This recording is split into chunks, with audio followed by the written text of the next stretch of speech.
He's a really unique chap. But having been with him through many times, many of the decisions that he now regrets, having seen those, the question when it came to Best Man speech was not so much what to mention, but how to go about explaining just what Andrew Horrigan is to the world. So, this is a story all about how our lives are flipped, turned upside down, and I'd like to take a minute just to report and tell you all a little tale about the Prince of Newport. In northwestern Avondale, born and raised, in a ghetto is where he spent most of his life. At least when he talks of the street, he makes it sound like the hood, but it's a nice slice of suburbia, not Inglewood. A handful of years of long toddling bliss, hanging at his crib with his mum, dad and sis, but rules loom on the horizon. Is this the end of his fooling? His mum had had enough. Boy, you're in need of some schooling. But was school the right place to send our cool cat? You can't teach the Prince of Newport about this or that, or maths, or science, or poetry, geography, history, politics, French, how to tie shoelaces. Basic spelling definitely hasn't got an A in it. How to eat without dribbling, restraint when it comes to portion sizes, particularly fish finger sandwiches. Religion or art. He was his own kind of genius, special from the start. By the end of week 1, he'd lost half of his kit. School had just begun, and he was already in the spit. He spots a kid in the corner who has some stuff you might lend, walks up to me and says, "Can I borrow your pencil sharpener? I'll be your best friend." Now let's be a lesson to your kids, especially those who just started school. The friendships you make now might endure. As opening lines go, it wasn't the dopest. A little light on the charm, a little heavy on the pest. But in a couple of days I was totally sold, and I soon realised this Prince was pure gold. So for the next few years, me, Andy and Nick, who had our parents and siblings with mad bicycle tricks, ran an international spy ring out of our shed, gave the sleuthing a rest, became Goonies instead.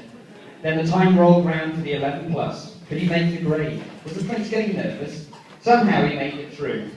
Perhaps a clerical error? And he donned the blazer as the new grammar terror. The teachers weren't ready for his ducking and diving, his dog-eating homework and occasional skiving. His chilling out, maxing, relaxing, all cool. His untamable hairstyle had no place in the school. It was like this weird afro curtains thing, made like a super cool pop. But none of this mattered. The Prince was enthroned. His schoolwork suffered and his parents groaned. And then destiny called. The Prince Andrew sang, jetted off on a life-changing trip to Japan. He fell in love with the people, culture, language and food. Even his appetite for learning had been renewed. Back in England, he knew what his next step should be. Off to university to try and get a degree. Now, Liverpool John Laws was different from Newport, but he set himself up in Toxteth and Villa Court. The Prince and the Scousers, he fitted right in. And now the real hedonism was about to begin. Booze to you, delivered beer, 24 hours a day. If you want a degree, kids, this isn't the way. And while claims of debauchery might be overstated, the naked park antics weren't exaggerated.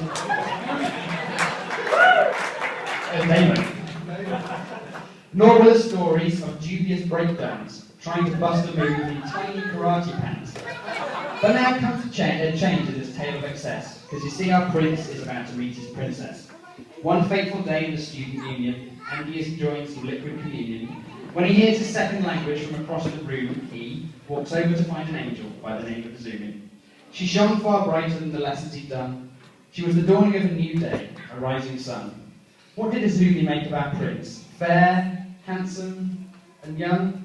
His tall, charming gentleman with his Japanese tongue? She asked herself, who is this fluent English hunk? Although she later found out he was only fluent when drunk. Love soon blossomed like cherry trees in spring. Enough of the rapping, and his heart started to sing. But the course of true love never does go to plan, and too soon Azumi returned to Japan. And he came back to Newport, his heart ready to pop. Without his princess, his life seemed to stop. Collaborate and listen. Andy's off to a brand new location. London grabs a hold of him tightly, party in the big smoke daily and nightly. Is he back on top, striving for the brass ring? Well, he's definitely the coolest guy in electronic invoicing. To the extreme, he rocks hip-hop karaoke. You can't accuse the Prince of being quiet or low-key. Although with age came cultivation of more civilised arts, turns out he's a great cook, loves the crosswords and darts, and his mum would be proud of his slick household feats. One of his secret joys is now the night of clean sheets. Once a year, every year. But there's something wrong with this domestic bliss. The picture wasn't quite right. There was something amiss. Underneath all the bright lights, the prince was still gloomy. He just couldn't forget about his princess, Izumi. And then one day fate calls with a voice from the past. The time has come for Andy and Izumi at last. A whirlwind romance in London and Japan, with Andy, Izumi, and the wonderful Mei-chan. And on the outskirts of Bristol, they find a new home for the prince and princess to set up their thrones.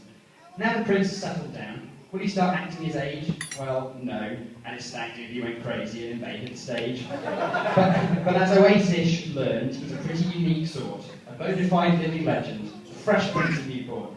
And now it's finally time for this rant to end. So let's raise a glass to Izumi and Andy, my most special friend. Been a happy